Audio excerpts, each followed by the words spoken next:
Hi everyone, so I'm Renata and Giorgia will follow very soon. So before diving into our theme, our question is about geological surveys or geological survey organizations that I will call geological surveys in short. And we would like to know from you, what do you think is not a responsibility of a geological survey? So do you think it's not a responsibility to support sustainable development of urban areas? Do you think it's not a responsibility to monitor and mitigate environmental changes? Tricky. Yeah, because what do you think is not a responsibility? Yeah? Remember, sorry about it's on purpose to be catchy. Do you think it's not our responsibility to decide where to exploit natural resources? And finally, do you think it's not a responsibility to provide guidance for political and economic decisions? So I think the majority was correct because it's not our competence to make decisions normally. But I'll go back to this in a couple of slides. So we started with this because I think before talking about the role of geological surveys in raising public awareness of geosciences, it's interesting to say what are the roles of geological surveys, and the list is quite extensive. There were only a few options there, but I think outside of the geoscientific community, and maybe even inside geological surveys, are not really well understood. So to start with this, I just wanted to say very simply, if we imagine a territory, a country or a region, they're represented with its borders on a map. As said by many of the previous speakers, we as humans, we are always seeking for development and progress.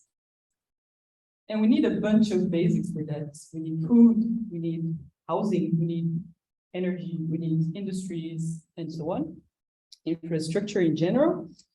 And I also think that with the previous talks, it became quite clear already the fact that we have to know our own land in order to be able to do any of that.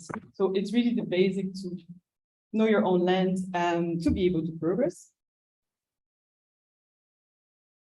And that's where primarily geological surveys came into play, because there was a need to understand what is the land, the surface, but also the subsurface is made of.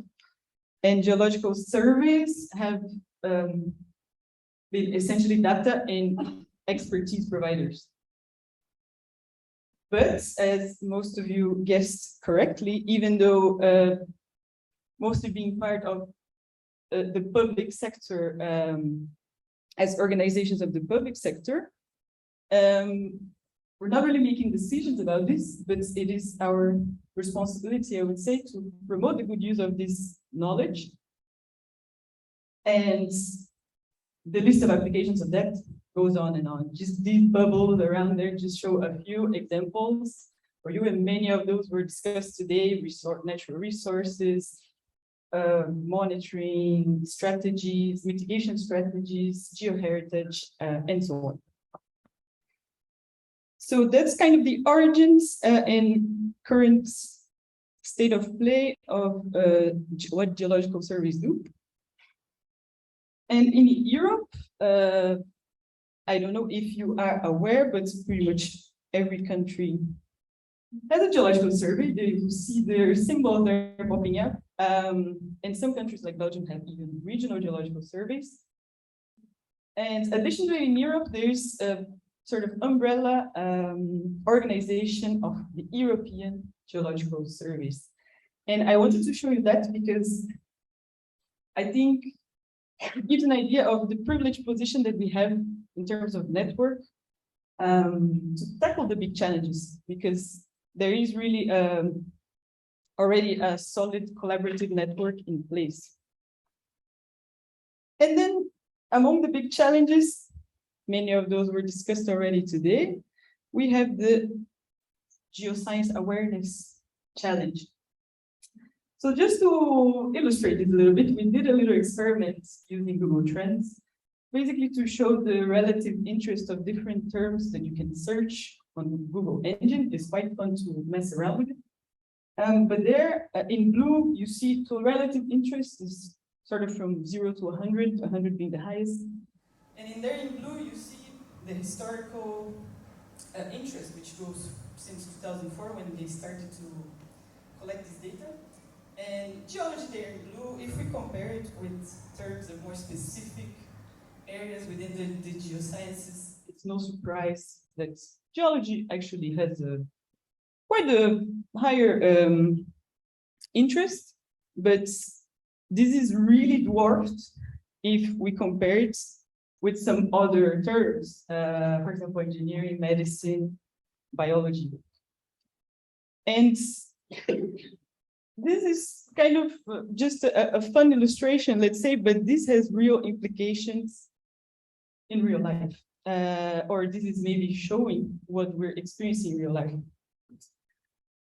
Because I think for us, geoscience is not a surprise to say that people don't really know what we're doing, or people feel very disconnected from geoscience as something that they want to know. And there are only two examples. For Belgium, there's really historically low numbers of geology, geoscience students. And on your right side, there's also a graph showing incoming students in geology in the UK. And since the 70s, the absolute numbers, you see, they're really, really dropping. And this is seen all over Europe, and ENGIE as well has done some work on that. So while the interest in geoscience only drops, I think we all agree here that the challenges only get bigger and bigger and bigger. And if you haven't seen this amazing poster before, probably most of you have, but this is just sort of an illustration of all the applications of geoscience to really get to a better future for us all. And there's so many things to do, and knowing our dear planet is really a key part of this.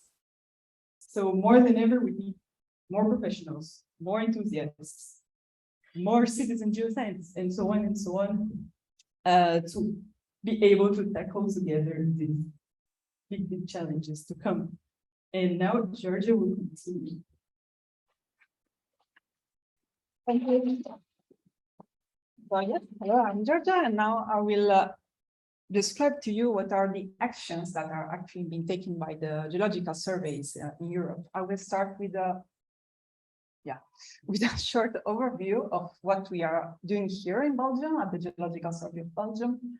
So we are involved with different action and using different tools, starting with public events such as the Researchers' Nights or other events. For instance, here in Belgium, we have a festival that is called Nerdland. So like all nerd fans, they can go there and have a look to different type of science.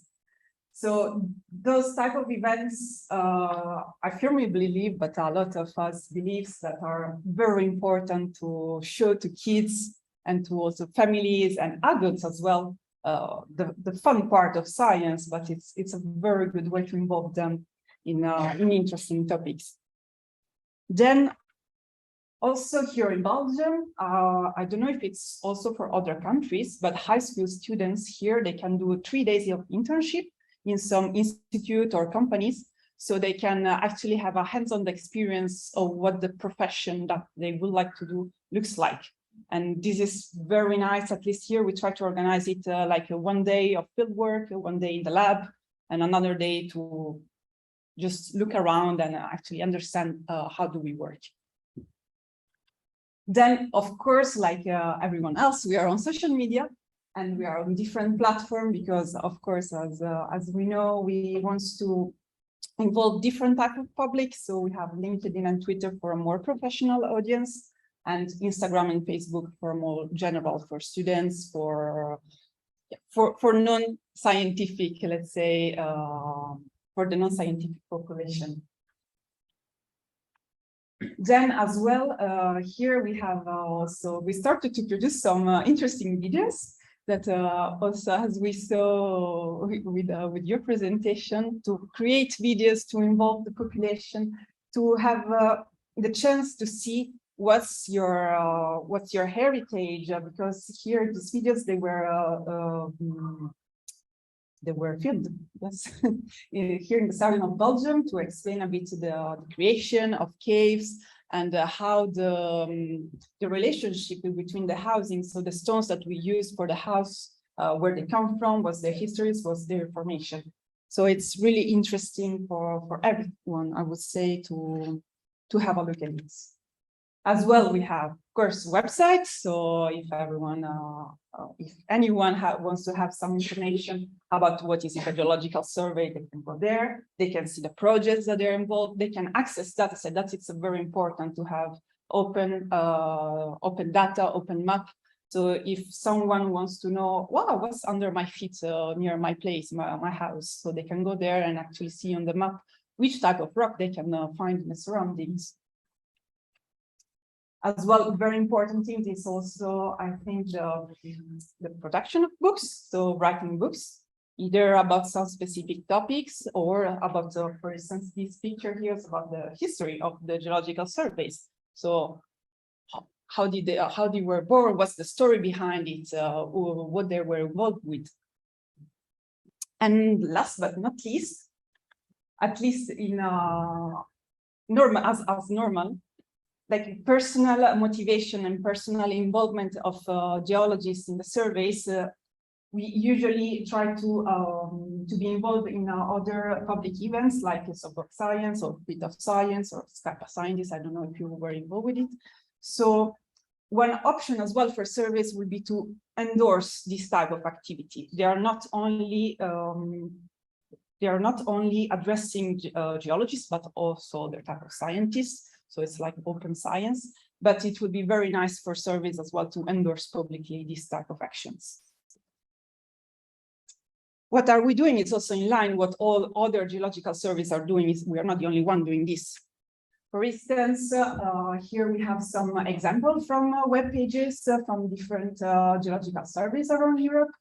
From the Geological Survey of Norway, we have two nice examples of they have a nice windows on Ask a Geologist. So if you have any question about geology, you can ask them.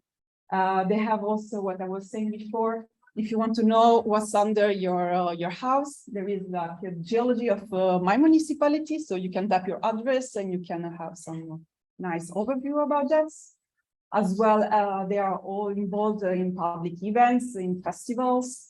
A nice option as well from the French Geological Survey. They are producing these books about geology in the region. So there's nice, if you are going on holiday, I don't know, in Bordeaux, because you want to drink some wine, but then you also want to know about the dunes that are in Bordeaux, you can have a look at it. As well, they are all involved in social media. And here we have also on the lower part, two nice examples from the BGS, the British Geological Survey and the Finnish Geological Survey.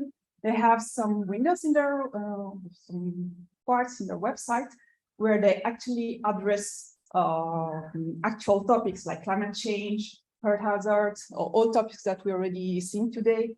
Also the energy transition. So if someone wants to read more about it, they can go on their website and be more informed about that. So there are several initiatives all around Europe that they are tackling everyone. I think that's what's important is that they have to be advertised more, because probably for non-geological surveys, knowing people, I don't know how to better express. You don't even know that there is this type of website probably. So it would be very good to advertise these tools. So to wrap up, what are the takeaway messages of this presentation? We have 3 points. So collaboration is key. Collaboration with the communication professionals and officers is really important because we are scientists by formation. We are not we are not communication professionals, so we need a bit of help for that. So it's very good to be together, to collaborate together, to better address our messages. Then the second point is that we should not rely only on personal initiatives. So all the part of communication, to go to school, so to talk with in the road with people just because they have some question about geology. We should take this part and integrate it in the surveys. It should be a responsibility of the surveys to be a direct contact with the population. If they have any question, if they have anything that passed through their mind, we should be able to directly communicate with them and efficiently. And last but not least, we cannot only be niche knowledge providers, meaning that we cannot only communicate with other scientists, with other professionals. We are normally governmental institutions, so we have this duty to communicate with everyone. So we have to grant the open access to knowledge to everyone. So that's the final key messages that we would like to pass with our presentation. And that's it. So thank you for your attention.